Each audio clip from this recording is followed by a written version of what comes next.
दोस्तों, भगवान बुद्ध की प्रेरणादायक कहानी बहुत समय पहले कपिलवस्तु नामक राज्य में शुद्धोधन नामक राजा और महादेवी माया देवी रहती थीं। एक दिन रानी माया देवी ने सपना देखा कि उनके गर्भ में एक दिव्य श्वेत हाथी प्रवेश कर गया है। राजमहल के ज्योतिषियों ने इसे शुभ संकेत बताया और कहा कि उनके गर्भ से एक महान आत्मा जन्म लेगी, जो या तो चक्रवर्ती सम्राट बनेगा या फिर सन्यासी होकर संसार को सत्य का मार्ग दिखाएगा। कुछ समय बाद रानी माया देवी ने लुम्बिनी उद्यान में एक सुंदर पुत्र को जन्म दिया। उसका नाम रखा गया सिद्धार्थ। पूरे राज्य में उत्सव का माहौल छा गया। बचपन से ही सिद्धार्थ अत्यंत कोमल हृदय, दयालु और ज्ञान पिपासु थे।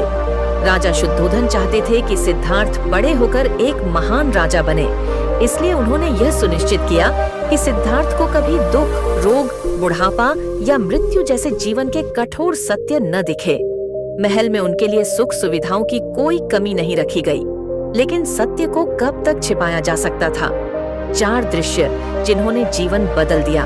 एक दिन सिद्धार्थ रथ पर सवार होकर नगर भ्रमण पर निकले। वहां उन्होंने 4 दृश्य देखे जिन्होंने उनके जीवन की दिशा बदल दी। एक वृद्ध व्यक्ति जिसने दिखाया कि बुढ़ापा अटल है। एक बीमार व्यक्ति जिससे पता चला कि रोग किसी को भी घेर सकता है। एक मृत व्यक्ति जिसने जीवन की नश्वरता का एहसास कराया। एक सन्यासी जो वैराग्य और शांति से भरा हुआ था। इन दृश्यों ने सिद्धार्थ के मन को झकझोर दिया। उन्होंने सोचा, मैं जिस ऐश्वर्य में जी रहा हूँ वह क्षणिक है। जीवन का सत्य तो दुख, रोग और मृत्यु है। क्या कोई मार्ग है जिससे इन दुखों का अंत हो सके? गृह त्याग और ज्ञान की खोज।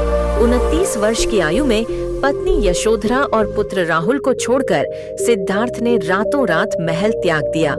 उन्होंने संकल्प लिया कि वे दुखों से मुक्ति का मार्ग खोजेंगे। पहले उन्होंने गुरुओं से शिक्षा ली, फिर कठोर तपस्या की।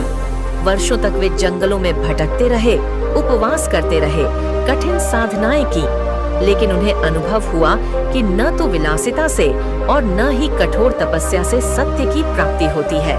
तब उन्होंने मध्य मार्ग अपनाने का निश्चय किया। न अत्यधिक भोग, न अत्यधिक तपस्या।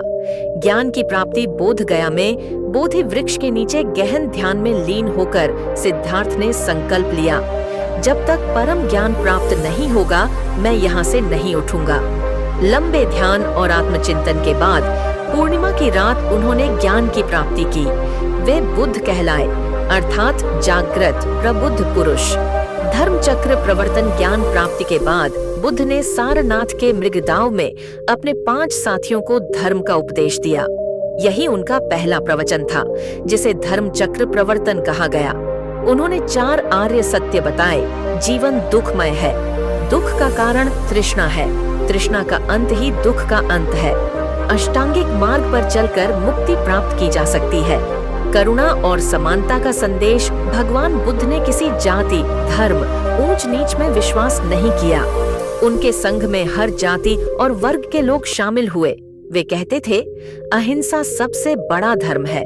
मनुष्य अपने कर्म से महान बनता है, न कि जन्म से। क्रोध को प्रेम से जीतो, झूठ को सत्य से, हिंसा को दया से। बुद्ध ने मानवता को करुणा, शांति और समानता का ऐसा मार्ग दिया जो आज भी उतना ही प्रासंगिक है। महापरिनिर्वाण। 80 वर्ष की आयु में कुशीनगर में भगवान बुद्ध ने महापरिनिर्वाण प्राप्त किया। उनकी भौतिक देह समाप्त हो गई, लेकिन उनके विचार आज भी संसार को मार्गदर्शन देते हैं। प्रेरणा। भगवान बुद्ध की कहानी हमें सिखाती है कि जीवन दुखमय हो सकता है, लेकिन उसका समाधान भी है। करुणा और दया से बड़ी कोई शक्ति नहीं है। सच्चा सुख बाहर नहीं, भीतर से आता है। समानता और मानवता ही जीवन का सबसे बड़ा धर्म है। इस तरह भगवान बुद्ध का जीवन केवल एक ऐतिहासिक कथा नहीं, बल्कि मानवता की दिशा बदलने वाली प्रेरणा है। इसी प्रकार के भगवान बुद्ध से जुड़ी और भी वीडियो देखने के लिए इस चैनल को सब्सक्राइब करें। नमो बुद्धाय।